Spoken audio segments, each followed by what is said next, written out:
para analizar este tema. Hola Federico, buen día. ¿Qué tal? ¿Cómo estás, María Herminia? Muy buenos días. Bueno, larguísima jornada, ¿no? Sí, larga, pero bueno, me parece que era importante estar presente, que este tipo de sesiones sean presenciales. Fue una exigencia que tuvimos desde Juntos por el Cambio y bueno, acá volviendo al ruedo en las sesiones presenciales, ¿no? Que venían siendo telemáticas. Bueno, y se abstuvo 90 de los diputados, creo que 15 le votaron en contra. Yo escuché parte del discurso tuyo, pero ¿cómo lo podemos sintetizar? Mira, creo que el gobierno nacional perdió una oportunidad de generar un consenso mayor que el que se logró en el presupuesto, en la media sanción del presupuesto. Me parece que haber obtenido un consenso mayor hubiera sido un mensaje muy importante para no solamente el pueblo argentino, sino que también el sector económico. Pero bueno, el gobierno eligió otro camino, el camino de porotear, el camino de ir a buscar a los aliados que siempre lo acompañan a lo largo del año, y bueno, me parece que es una oportunidad perdida para el futuro de nuestro país, para salir adelante de esta situación que es cada vez peor, ¿no? ¿Cómo se traduce porotear? Y porotear es que van a buscar algunos aliados en la provincia de Misiones, generando zonas francas que modifican situaciones o cuestiones que tienen que ver con tributos, que después es muy cuestionable, se generan nuevos entes, se amplía cada vez más el Estado, se generan cargos, y bueno, me parece que eso no era lo que necesitaba este presupuesto. ¿Y qué pedían ustedes? Claro. Básicamente que no haya discrecionalidad en el envío de fondos a las provincias, que haya más federalismo, que se coparticipe el impuesto país, que una parte de los ATM tengan una lógica de la coparticipación. Pero ¿por qué lo decimos esto? Porque hoy por hoy no hay ninguna otra manera de financiarse por parte de las provincias.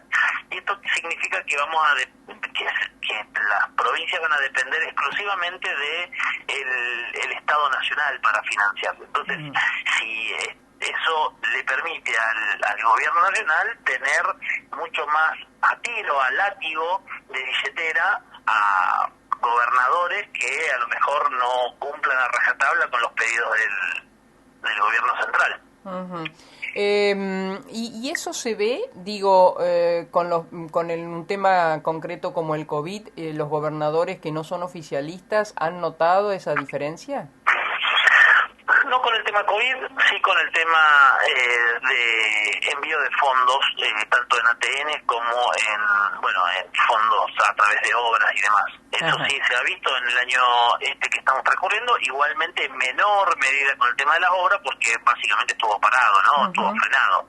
Pero, insisto, además el presupuesto tiene números irreales, tiene predicciones que no son muy coherentes, tiene, por ejemplo, te voy a dar un dato de color, o no tan de color, pero la agencia Nodio, que es para investigar a periodistas, pongámoslo en esos términos, tiene más fondos que la Agencia contra la Lucha de Fuegos e Incendios, ¿no? Que está generando el ecocidio tanto en el delta del Paraná como en la provincia de Córdoba. También hay una reducción muy fuerte, y no lo dice Juntos por el Cambio, sino que lo dice UNICEF en el presupuesto para niñez. Así que, digo, y mientras tanto vemos que hay un contrapunto en esta situación, que es que a los médicos, que son los héroes de esta situación de pandemia en la Argentina, le dan 5.000 pesos, y a aquel que cometa un delito usurpando le dan 50.000 pesos por mes. Me parece que pero eso no está en el presupuesto, quiero creer, eso es Buenos Aires. Quiero decir, el mensaje, porque primero que Buenos Aires se financia básicamente del Tesoro Nacional. Buenos Aires no tiene casi capacidad de recursos propios, pero más allá de eso, el mensaje es muy fuerte, ¿no? De contradicción muy fuerte. Sí, los últimos presupuestos, tanto el 2019 como tal vez guardan distancia de la realidad, ¿no? Pareciera que esto es así. En uno se comprobó y en el otro veremos qué pasa. La pregunta que sigue, Federico, es ¿cómo tomaste las declaraciones de Lilita Carrió? Creo que se equivoca, creo que hoy es muy importante la unidad de Juntos por el Cambio.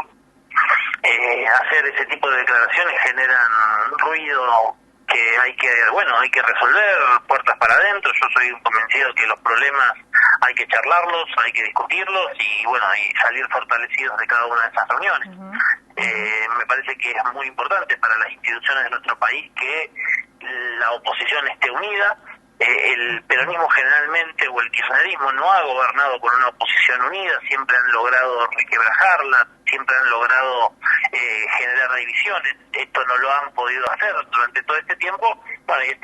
Este tipo de declaraciones de Lilita Carrió van a contramano, ¿no? Pero bueno, tenemos que tener la capacidad para no responder, suspirar y sentarnos en una mesa para bajar los decibeles.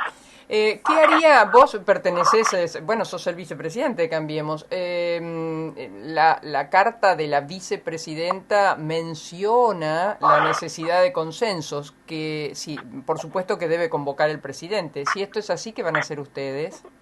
Bueno, primero que nosotros hemos siempre ido a cada vez que nos convocó el gobierno. Es más, la última vez que nos convocó fue hace 4 meses, llevamos desde el primer día propuestas, tanto para cómo ayudar en la pandemia, como también propuestas para un plan de salida de esta situación que tiene la Argentina, y la verdad es que nunca hemos tenido una respuesta o una convocatoria para seguir trabajando en esas propuestas que habíamos realizado. Después, hace 1 mes y medio, nosotros les enviamos una carta al presidente de la Nación. El propio presidente de la Nación nos dijo que no era momento para juntarse con la oposición. Y después, lo que yo veo es que, por ejemplo, el presupuesto que se aprobó, la media sanción, hace pocas horas, hubiera sido una buena oportunidad para sentarnos a dialogar, para generar consensos. Y la verdad es que no se logró. Una cosa es lo que dice la expresidenta y otra cosa es lo que pasa en la realidad. Claro. Bueno, y ahora voy concretamente al tema Tomás. Por un lado está lo de Entre Ríos, donde se mezclan las cosas, y por otro lado está el desalojo que en este momento se está haciendo en Guernica. Yo no sé si esto preanuncia lo que ocurre también en otros lados del país, inclusive Rosario, ¿no? Bueno, justamente lo que vos decís, no son 2 tomas, hay muchas tomas, y se está propagando cada vez más, y se está mandando un mensaje muy difuso, muy confuso, que hace que cada vez más organizaciones avancen sobre la propiedad privada, sobre terrenos públicos que son de todos, y que frente a la inacción debido a este doble mensaje por parte de las autoridades, no se terminan consolidando esas intrusiones.